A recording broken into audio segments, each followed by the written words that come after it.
Investing in modern Pokemon is dumb. Let's just jump right into things. In this episode, Zack and I break down what we think about modern sealed investing in the current market climate. For me, it's boring, man. It's the same thing every single set. You got to be financially established before you start dabbling in these types of spaces because, guys, the collectibles and antiques trade is not for the faint-hearted. Listen to really smart people. That's another super hack. So definitely not me. Agreed. Hey everyone, thanks so much for tuning in. This is Captain Zack Sparrow. And I am Gray from the TCG Buyers Club. Welcome back to the Market Shuffle, Episode 5. 2023 was an extremely disruptive time in the Pokemon hobby. With the launch of the Scarlet and Violet era of cards, we saw a complete redesign of what sets looked like, both in Japan and internationally. But in particular, we saw a big change in pull rates and the types of pulls you could expect in a set that came out of Scarlet and Violet forward. And these had very mixed reactions from a lot of collectors and investors and Pokemon fans in general. And I think that has a lot to do with what we're going to talk about today when we look at what investing in modern sealed Pokemon looks like. I want to give this to people up front right away. Maybe we'll revisit it. Maybe we'll sprinkle it in. Investing in modern Pokemon is dumb. So I guess a few ways to unpack that. Obviously, I just want to trigger some people by saying that. But there are a lot of channels. And when I first started my own channel, I couldn't find as much information about these topics personally than what you can find now. And anytime I open up YouTube, looking for something on anything TCG related, it's kind of all about modern now because that's kind of a trend. That's a story. Stockability, this and that. Go to Walmart. These things are off of X percentage during Black Friday, yada, yada. I feel like for investors who are a little more savvy or have been in the market for a while, these videos are dumb and really bad and boring. And I've done these kind of videos too. So I'm not just taking shots at people, but for example, and this is why it was difficult for me to talk about certain products was because there's only so many different ways I can say, hey, here's why I think maybe buying X new product is a good pickup. For example, I feel like, we'll probably unpack 151 a bit later as well. Yeah, good product, cool. What's the strategy? What do you mean, what's the strategy? You buy it, you hold, and you wait a year or two or four, and then you sell it for profit. That's about it, really. So I think it's dumb in the sense that, to me at least, now it's become intellectually boring. And it's a stupid, simple play that, sure, it's not guaranteed to make you any money or not. Also, here's another thing that it's dumb. Hopefully pulling a little bit from a more financial point of view would be, so you're buying, generally, for a lot of people at least, you're buying this product with your after-tax dollars, and then you are waiting on, you're sitting on that product, and you're probably going to have it on your person, or if not, in a closed storage facility. So there are costs associated with that. Also other risks, physical risks for holding that product. Okay.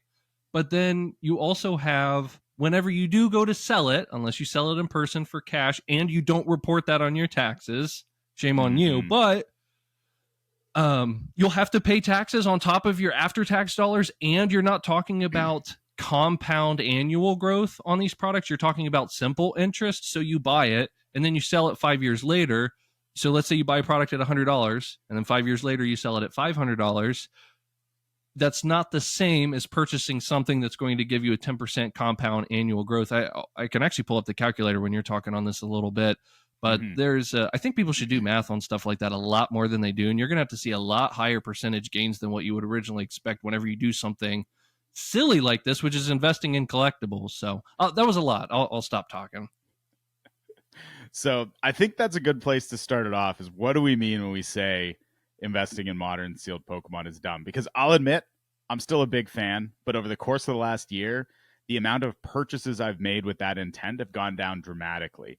And a big part of that is because I do think you need to see substantially higher returns than people realize to justify it. and it definitely introduces some complexity. I only started selling products this year. So this is going to be the first year that I have to figure out all the actual like tax implications and what that means. Like the returns are not as good as they look on paper. And I have to spend a lot more time and energy figuring out how to navigate that and what that looks like in my life going forward. But I do think that sealed product in particular has some inherent qualities that make it likely to go up. The question is it going to go up net of your total costs, and how long do you have to wait? Because in a boom, when things suddenly shoot up 10x over the course of a couple months, like we saw earlier, it's very easy to justify all of the expense and effort. And if you've been happily sitting on things without difficulty, don't need additional storage, and haven't been too stressed about it and everything works out, it can be very easy to capitalize on those opportunities. But those are now in the past, and we're now in a very boring market by comparison, where I don't expect to see anything too dramatic for the foreseeable future. I think that there is a good increase in demand in the market overall, which I see most reflected in the Google Trends reports and looking at search volumes for Pokemon cards, which are down from peaks, but still above where they were before the pandemic boom and seem to be leveling out at a nice midpoint there, which means that there's lots of people buying and opening and collecting these cards. I think if that demand stays steady, sealed product supplies will go down eventually and product prices will start creeping up, even for these new sets that have been produced in enormous volumes. It's just going to take time, and I have no idea if we're looking at a 2-year waiting period, 3 years, 5, 10. Realistically, what you're banking on, I think, with modern product in this era is the next big boom to happen maybe by the 30-year anniversary is probably what a lot of people think could be the next big catalyst, given what we saw with the 25-year anniversary and celebrations. But those are a lot of ifs, and I'm not a financial expert, Zach. I know you have a lot more experience in this space, but there's always the opportunity cost. If you're putting your money into a sealed Pokemon product, it means that you are not getting the potential returns from other more traditional assets, which, if you watch certain reserved investment-oriented YouTubers out there, they would tell you, you got to be financially established before you start dabbling in these types of spaces. Because, guys, the collectibles and antiques trade is not for the faint-hearted. Not for grandma. No. You got to sell into the hype. And, honestly, he's right about that. So, Zach, let's get back to it. Like, what are you thinking when you say that investing in modern sealed product is dumb? I think a lot of things, because I've been in the hobby for, I don't even know how many years now, off and on for the better part of a decade. So, I mean, it's a long time. It is, right? So, and another aspect of it, I think, too, that people don't understand is, and it's, there's a lot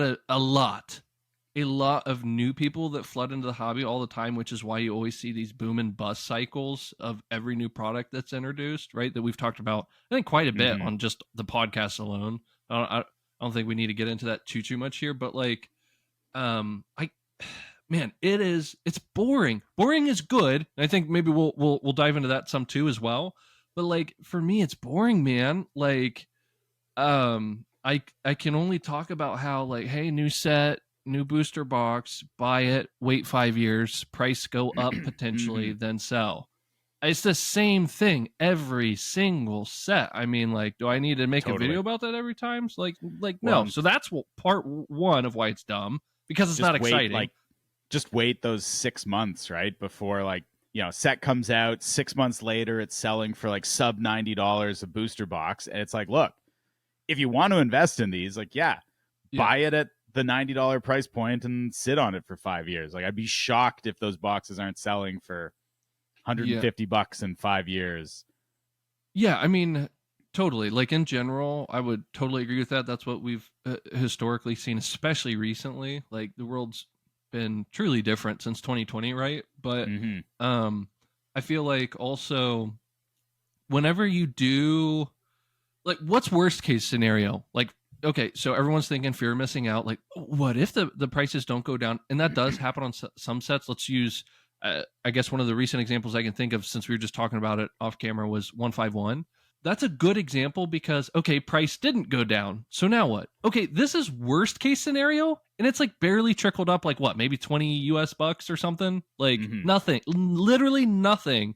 Like I could have bought, again, I could have bought like tomatoes and they would have probably appreciated at the same clip that these boxes have since then, just due to this absurd inflation. So I guess what I'm trying to say is that is the worst case scenario, but over 90% of sets, I don't know, I'm just throwing that number out there, over 90% of sets do dip afterward, and you can just scoop it up half a year later at cost or usually lower. So, I mean, again, to me, that's a boring game. That always happens. So if I just wait 6 months, maybe the price trickles up a little bit if it's a fantastic set. Cool, great. I'll pay a little bit of a premium knowing, dude, this established, like, 151 boxes, they established now a price point of like 180 to 200 US, right? So to me, that's an easy game, dude. Just buy some boxes now if you were thinking about it. This is just what I would do. And then sit and wait. So that's boring. To me, that's boring. To me, that's dumb. So that's why investing is dumb. And then also, I was just, when you were honestly rambling earlier, I pulled up a compound interest calculator on investor.gov just to see, like, let's say you had an extra $1,000. You're like, let's just speculate in the collectibles market. If you threw that into something like an IRA or something similar to it in your country or neck of the woods, you throw $1,000 into a retirement plan and you just let it sit for 5 years. If it is an if, but if you see 10% returns on that, 10% interest rate, on that annually, you would see that compounded over 5 years. That $1,000 would be over $1,600. Okay, that's a pretty nice return. That's a 61% return on your money. So if, for example, you buy a booster box or multiple things that add up to $1,000 in this hobby, and again, this is why I think this is dumb. So you buy $1,000 worth of product, and you're like, after 5 years, that's not that long of a time. You sit on it, you wait, it's in your closet, it's nice and dusty at this point, kind of has that smell of your closet. Once you get to that point, you're like, dude, I just saw 61% gains on this. It's now $1,600. I know a lot of people like that are established in this hobby. That's not like fantastic, but it's a decent return. You could is the keyword. You could have seen those returns in your retirement account, but not only that, it's still in your retirement account at this point, and I don't have to pay capital gains taxes on this if I leave it in there. And that $1,600 from here on out will historically have seen about 10% compound interest added onto this every single year into the future. So that number's just going to continue compounding and snowballing and getting bigger and better over the years. So I guess what I'm trying to say is, like, it's really, it's difficult to compare these. And again, why I think it's like dumb. Like you have to crush it. And maybe you want to talk about your EV gem boxes, but like you have to crush it in this game. Like if you want to do good, like comparatively. Totally. What do you think? I agree with you 100% that like the sort of investing content and general investing advice and sealed investing strategy is incredibly boring. I also do think that, like, I still like it. I still participate in it. But in the past, I was chasing like anything I could get a deal on and building positions. And now I'm extremely selective. And over the course of the last year, what that's looked like is, other than buying for my own personal enjoyment and like personal collection, I have really only taken a stance and built a small, but like, you know, not insignificant position in V-Star Universe. And that is the only set so far that I've had a lot of confidence in pricing lows and the sort of the future gains that it could get based on how good the set is and similar sets of its type. Prior to that, I built a position in VMAX Climax and I've been really, really happy with how it performed. Like, people forget VMAX Climax got cheap, man. There was a time where it was selling for like, you know, 50, 60 US a booster box, widely available everywhere. And people kind of forgot about it for a while. And now just like a couple years later, it's like many times more. And I still think those opportunities exist. And I think the market, if it stays relatively stable where it is, I think some of these select products will appreciate enough to justify the moves. But Man, there's so much more to it than people like to talk about. Like, I still don't know how much of those gains I have to pay to the government. I live in Canada, so income tax is pretty nasty here, and like, you know, setting up a business to actually like operate to offset the revenue is like not straightforward. Like, these are things where like if you're just an individual like I was and am buying this stuff because it's fun and you like it and you think it's gonna be worth more and you love the idea of actually, like, I've always loved investing. So when I got back into Pokemon, I kind of latched on to that side of the hobby very quickly.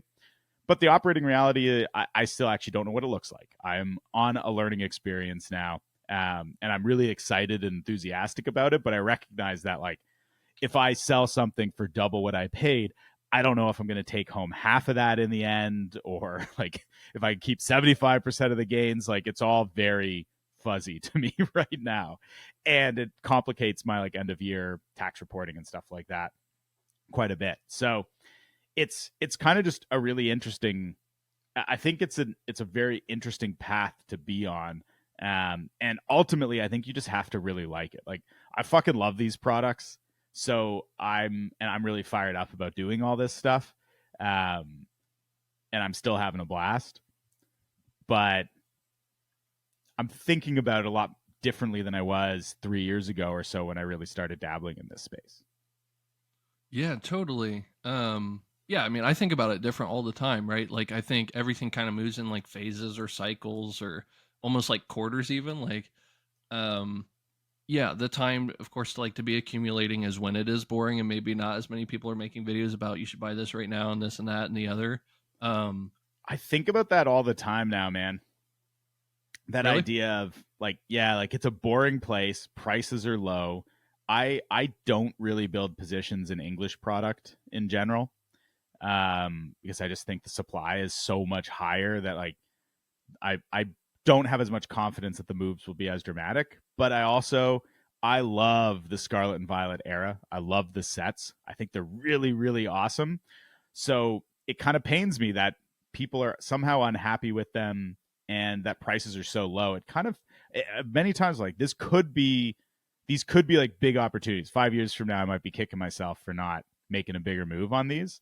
But at the same time, I'm also maybe more cautious. You know, I've made a lot of moves over the last couple of years, and now I'm happily kind of sitting around and waiting a little bit. Sure. Um, I think it's like a lot of things. I think a big part of what you said is just like if you like it, right? Which I would think anyone watching something like this, like they're what They probably maybe like it. 15 to I was gonna say maybe 15 or to 20 minutes into this nerdy podcast. Like, Mm-hmm. um, they you're gonna you're gonna be pretty involved more than Yeah. likely, and that's fine. Like if you kind of break even, or you can kind of like if you're a fairly simple investor in that, like, hey man, you know, I just want a free extra booster box or two every now and again that I kind of can, you know, keep at a self-sustaining clip. That's awesome. You're winning at the game there. If you want to be a little bit more of a psycho and like really speculate and make money on this, I think you have to be like a lot more savvy and aggressive and picky and choosy, kind of like what you were saying, Gray, like about, hey, you know, I don't know necessarily exactly when I should. Those are great questions to be asking yourself. Like, should I be buying now? Should I be selling now? Should I be holding? Like, what? And then, you know, asking yourself like opportunity costs. Like, personally, yeah, like you guys saw in the Discord, like I'm offloading some products, I'm selling some on eBay, some trying to sell personally as well, of just getting rid of some product, get some extra cash on hand. And again, personally, I'm trying to dump some of that into crypto right now. I think we're right on the edge here. We're at the beginning of a fantastic bull market coming up, man. So I look at that as an opportunity cost, not having anything in that, and then seeing crazy gains. For anyone who doesn't want to, you know, me talking about that, I won't too long here, but make extra money there. You know how much more Pokemon I could buy after that? So that's kind of where I'm at mentally right now. And anyone who's like kind of an expert in I'm not an expert in crypto, by the way, but anyone who's kind of an expert in something, you can look at it that way. Like, oh, I'm really good at real estate. Maybe you should leverage your real estate skills more so, and then think about year 2, 3 down the line, putting those extra dollars or whatever into cards. So, yeah. So here's the counterpoint to that, because I agree wholeheartedly. I've become a really big fan of this idea of like investing in the areas that you are actually an expert in. And I think I've seen this perspective recently that really resonated with me, which was that a lot of like the baseline advice is like diversified investments. But if you look at people who make a lot of money, they very rarely had diversified investments. Usually they had an over allocation of investment in a specific market or area that they had specialized expertise in. And that allowed them to outperform in that space. And then once they've established themselves and they're wealthy, then they use diversified portfolios to help maintain and sort of protect and grow that wealth over the long term. But it's not how they get there.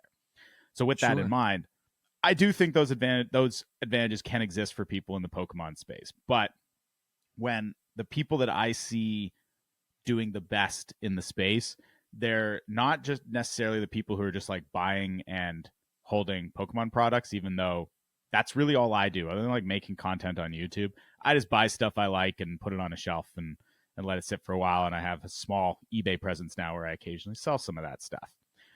But the people doing the best are the people building other businesses around the hobby. And the most common one you'll see is a more active like buying and selling, like the churn and burn type of people who are like buying collections, grading them, flipping those graded cards on eBay or other marketplaces and things like that. But you also have like the middleman services, or increasingly, and what I really, really like is I feel like we're seeing a lot more products for collectors, things like extra cases and protectors to put your slabs in, or storage options and things like that. And I don't know, I just love that stuff, man. I think that's really, really cool. And ultimately, I think those are the people who are going to walk off with just the best outcomes participating in the hobby, you know? Yeah, I think it's like what your goals are. Like, do you want to make a ton of money doing this? I'm sure most people would say, yeah, sure. But like, is that your primary goal? Or is it just, if I get money on top of it, awesome, cool, great. But if you're like kind of in the space and you're like, I just want to make as much money as possible, I would actually be like asking like, why? Like, are you like really an expert at Pokemon? Like, do you know like a really good buy when you see one? When presented the opportunity, like, is there anything else you could do? Like, I know I've said this before, but like, could you maybe get like a second job or like get a promotion at your current job and just make more money in general? And then that actually might be a better use of your time, like dollars to time wise. I don't know. Again, it just comes down to whatever your goals are. And I know a lot of people just like the hobby, so hey, as many extra hours as I can put toward the hobby, even if I only make like, I don't know, $10 off of it, that's a win for me. I think it just comes down to that. I think I'm more, obviously, going off the channel, I'm more money centric and focused. Like, that's more of my goal rather than, I do not have the patience or the heart to want to grade slabs all day, every day, and try to flip them and this and that. I've done some of that before, and it's 100% not for me. I would blow my brains out if I did that regularly. There's just no way. Yeah. So tell me, Zach, how do you go about establishing what your goals in the hobby might be? And if you're a collector or investor, and especially if you're listening to us now and going, oh, fuck, these guys they're really mixing me up with this content. Where would they start? Yeah. What do you think? If someone's newer, you think, or or even if they're more established and they're realizing that they've never really thought about this kind of idea of like, what is their goal in the hobby, you know? Yeah, I think asking like yourself, like, what time to me is everything. What do you spend your time on? Are you playing the online TCG version of Pokemon? Are you watching various forms of content on it? Like, so you like kind of all things around it. And then I think I would like actually explore, like, have you tried buying a like single binder collection from someone else that you're not familiar with? Like, obviously at a decent price, hopefully, and just leafing through it. Do you enjoy that? Like, if you haven't physically done that before, that might be something that you're really into, and you find out, oh, I want to build out my own binders, like, of every set moving forward now. Or I like the monetary aspect of this more, so I think I like, oh, this looks undervalued, or this looks in great condition. I'm going to send this in for, whatever place. and get these cards graded and, come back to a dollar return on that, hopefully. But to me, I don't like that stuff. I like is like kind of like what you said, which is more simple and boring, which is like decent price, buy, hold, wait. Okay, couple of years from now, look at it again and appreciate it. Okay, I might cut my losses, or I might wait a little bit longer. Time cures a lot of that, though. I'll tell you that. So I guess where I would start would be listen to like really smart people. That's another like super hack. And so definitely not me, but like I would Agreed. I would look at channels or just ask smart people who may not even be in the hobby, and ask them what they think and whether you agree with it or not. But then you'll come to a closer realization and an understanding of, okay, I disagree, but here's why I disagree with that now. That doesn't resonate with me for X, Y, Z reason. So that might be a little bit different of an answer that you're expecting, but that's the one I'm giving you. So nice. Yeah. What about you? I don't know what kind of advice I would give people, because for me, Pokemon and dabbling in the Pokemon space and Pokemon investing has kind of been like a catalyst for learning new skills and doing some new things. So, I never sold anything on eBay before I got into Pokemon. And so now it's a lot easier for me to do that, which is kind of like a fun and empowering thing to be able to do.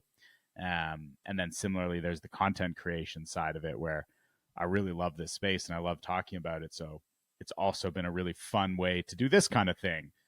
Learn how to make a podcast, learn how to make my own videos, like how to find people who share my interests and try to build a connection with them by sharing my ideas on the internet. And so all of that has become my primary motivation.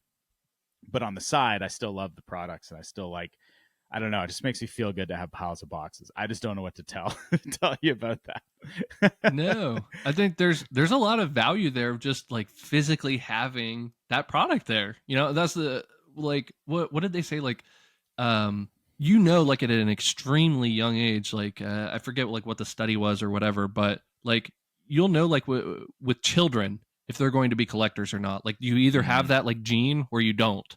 Totally. So yeah, if I look back at my childhood, 100%, man. Like I had no idea it was a collector until I like couldn't ignore it. Yeah, like, and I'm sure most people probably watching this are like that. They're like, yeah, dude, like when I was 5, I had a rock collection, or whatever. So Bro, I was obsessed with Pogs.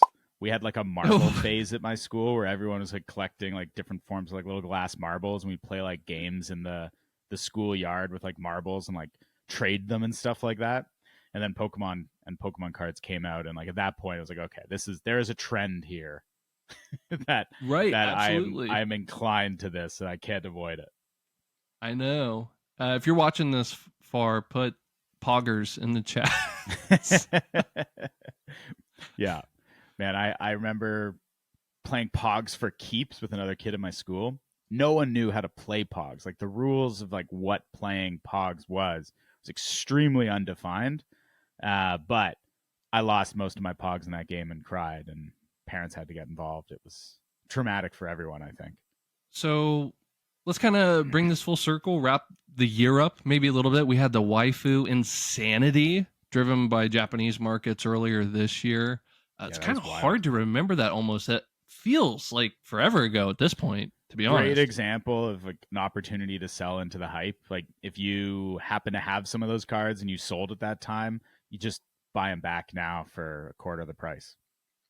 Totally. I'm all about just selling into hype. Like whenever it's fun and it's exciting and it's going to the moon, that's exactly when I enjoy selling.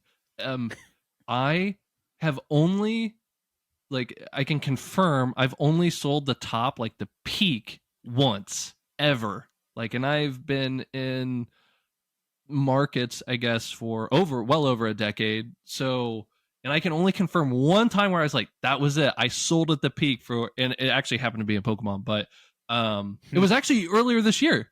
I'll share that with people right here. The video that I made talking about Espeon VMAX, right? Yes, the Espeon VMAXs, and I forget how many I ended up selling. Anyway, it's on the video, but right before right before I made that video, I put a few up for auction, and of course, after I made that video, there were countless cards thrown upon the market after I made that video. So I probably should have listed literally everything right before I made that video, but anyway, I sold one of them for, I forget what it was. It was like it was more than what graded cards were going for at the time. I forget the exact dollar amount. But that made me smile because the buyer was happy. They bought an expensive card at the time, and I was happy because I was selling the hype. And the market came down immediately after that too. So, Man, yeah. to be fair, just truly awesome card. A lot more of them than you'd think, though, because man, those gym boxes have gotten expensive, but there's a lot of them. Yes, I totally agree, man. And that's kind of like modern in general, right? We talked about that quite a bit this year too. But anyway, moving on. Scarlet and Violet era coming out. Pull rates are different. I think you touched on that a little bit earlier. Artwork is different for sure. Just the general theme is different. I kind of like the meme. I have no strong feelings one way or the other, but I really don't. Like I still don't know how to feel about this particular era. I like certainly aspects of it. What do you think? Do you have anything to add? Yeah, I mean, when it comes to this year, I think it's been so defined by the changes in the sets with the Scarlet and Violet era. And I am extremely happy with the sets and the set designs. And it's kind of rooted in this concept that I put forward in a video recently, which is that I just so deeply hate when I see lazy rare cards. It's like so much like my least favorite thing in Pokemon cards are what I feel are lazy, easy to create variants of cards that are then made rarer in sets in order to like hype up their value and make them chases. So when I look at especially the Sun and Moon and Sword and Shield eras, they were so defined by these styles of cards, like the original Shiny Vault sets and even Shiny Treasure EX, still defined by like recycling artwork and applying a sort of reusable shiny design to the cards, and those being like the major chases. There's so much of that rainbow. This is all rainbow rares ever were, was like Pokemon's like, we need to create more hard to find cards so that the really good cards in the set are even harder to get. You know, if you're like hyper rare pull rate is 1 in 6 booster boxes or whatever, maybe 1 in 3 booster boxes, and 80 to 90% of those are rainbow rares, it's really hard to get the alternate art that people actually want. And the problem is that with the print volumes, I think they really need to create that high volume of hyper rare cards that people could pull. Where I get really mad is when it's a rainbow rare and they just like right clicked the design and said, clicked make rainbow and package that up. So the Scarlet and Violet era has shifted that, where now, for the most part, all the rare chase variants are like, at least they've commissioned an artist to do a really cool version of a card and made that rare. And they've got a bunch of them in the sets. So I've been so happy with that. And I really like what that means for the direction of the hobby. But obviously people's opinions are really mixed, which is really interesting. Like the pull rates, it was easier to pull cards, which meant that the values weren't as high because of also all the volume that was being made. And that was really disappointing for people, even though I think it made the pack opening experience better. So I've just found that whole dynamic super fascinating. I've been really happy and having a great time. And I'm really curious to see what happens next, because while I feel great about it, only time will tell. Like, are these sets going to do well over time? Are people going to remember them fondly in 5 years? Will they sell for more? Or is this like the beginning of the end for the hobby? Like, we see a bit of a dip. I think it's stabilized and is in a really good place. But like in 5 years, if this was actually just a stable high before it kept dipping and people stopped caring about Pokemon, then I will be totally wrong. And I have no idea what to expect. So that's why for me, my year and being in the hobby now, I'm so focused on just like who I'm meeting, what I'm doing, what skills I'm learning, like how I'm kind of having fun in the ecosystem, which I still really enjoy. And the long-term payoff for me may just be the people I meet and the skills I learn along the way, you know, and I'm pretty happy about that. So that's going to continue to be my emphasis for the foreseeable future. Oh, that was beautiful. Brought a tear to my eye. It's not about the end destination, it's the journey. It's the journey So and the people. I've been boring this year. Going back to kind of like what you said. So here's the majority of what I bought. V-Star Universe. I again hinted at this in the Discord a bit with some folks, but I just bought multiple cases of just V-Star Universe. Was that the best buy? I kind of DCA'd through it. So when they kind of did like another wave, when we were like on the edge of we're not sure if we're going to see another wave or not. So I bought some then. I think I bought a couple cases then. And then cases came out, like additional product, I guess, came out. And I bought some more then too. And we didn't see that much of a dip during that time. I feel like box prices might have dipped like by like, I want to say like maybe $10 or so. Maybe I wasn't looking at it super close either, but it's like, it wasn't much. I do know that. I bought some more cases then, and I've continued to buy up until literally just this past month. So that's where the bulk of my collectibles dollars has been going toward, as well as I've always been passively looking for deals on. I use Gixen as like my eBay sniping bot tool thing, which if you are listening to this and you still have, if you're in the hobby and you still haven't used a sniping tool, use a sniping tool. There are ones that are even free. I think even Gixen has a free version of it to where you can like get like 3 or 6 free snipes at a time, or it's something, I forget. They change it all the time, but use a sniping bot. How about that? I would try to use a sniping bot before the end of the year. It's going to take you like 2 seconds to set it up, link it to your eBay account or whatever, wherever you shop at. You would be amazed, because then it takes out the emotion from investing in everything. And even if you have used it, you probably aren't using it enough. I'm not joking. Like, it's such a hack, because there are so many auctions that I actually even forget about. And I'm not up at like 2 a.m. waiting and then FOMOing last second and being like, oh, I need to do an extra $100 because I'm crazy. Takes it all of that out of there. So I've gotten quite a few deals on that, on like some odds and ends cards. None come to mind. Like, I didn't have a crazy deal. If I did, I'd be sharing it. But V-Star Universe and like just sniping. What about you? Honestly, the only position that I've sort of actively looked to make this year is the same as you. I bought some V-Star Universe. I've essentially one case, but I bought individual boxes, so hopefully that all pans out for me. But bought them a little more over time, and I'm really happy about that. I will keep those for a while, see what they do. But beyond that, you know, the year has been so much more about like content creation, and specifically YouTube. You know, prior to this year, I had only been making content on social media platforms like Instagram and like reposting to like TikTok and stuff. And I've been doing that for a couple of years. And it was a great way to like get my feet wet. But this year I was like, I'm doing YouTube now. I'm going to start doing long form. I think I've only been doing it for like 6 months, maybe, right around the time we started recording podcast episodes.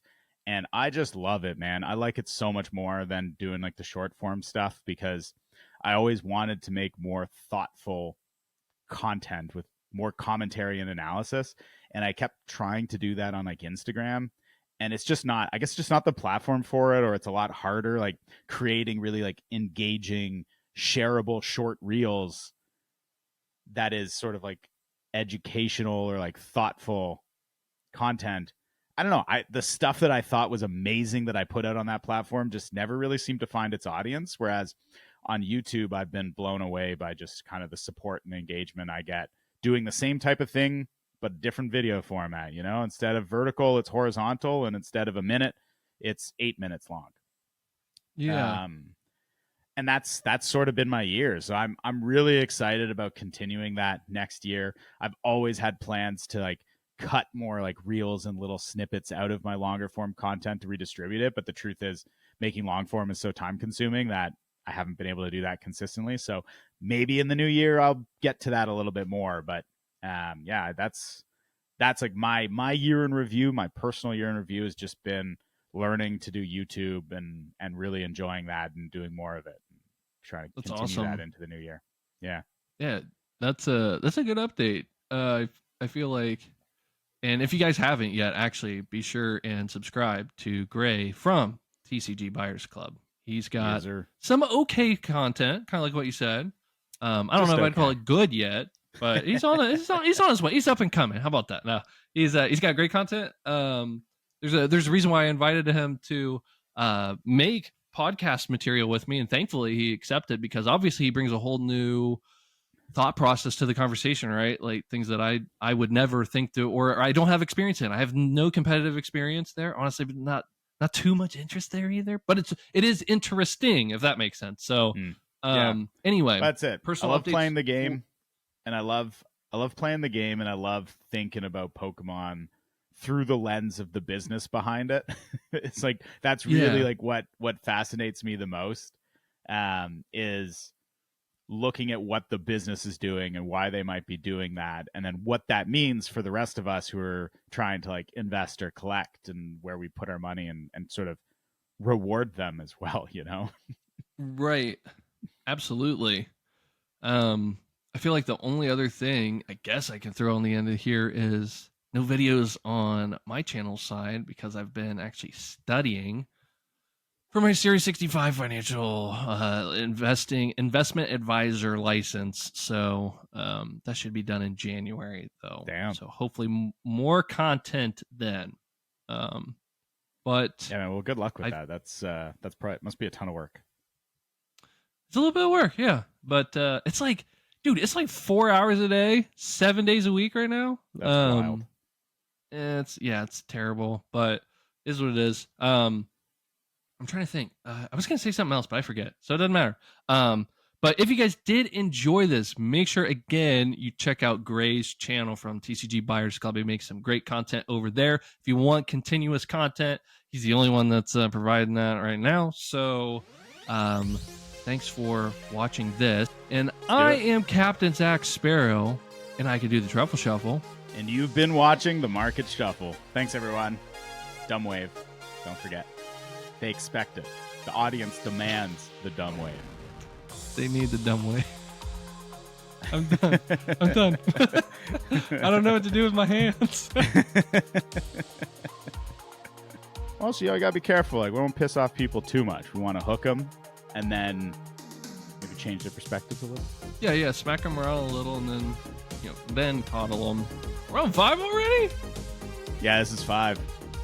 All right. I'm pretty sure, at least. I wrote 5 in the top right, so I'm pretty sure. Episode 6. Episode 7. Episode 12.2.